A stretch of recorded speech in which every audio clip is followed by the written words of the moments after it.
Wash time na naman tayo mga master. Paminsan-minsan, linisin natin yung mga solar panels natin. Dahil kapag tumagal yung mga dumi, tulad ng dumi ng ibon, yung malumot, kapag matagal na kumapit niya sa solar panels natin, titigas yan at parang hindi na matatanggal. So, mamroblema tayo dyan.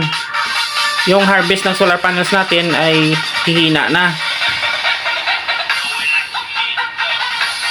So, kailangan nating linisin ng tubig at saka dishwashing paste or dishwashing liquid. Tulad nyan, kita nyo, yung dumi ay kumakapit.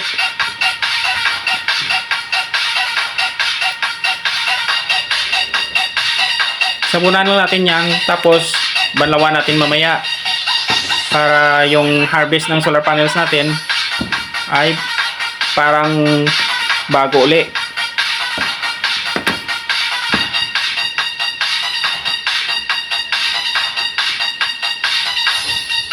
Yan na, malinis na siya.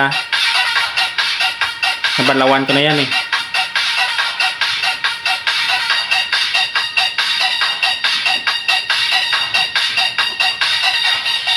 Yan lang mga master, salamat sa panonood nyo.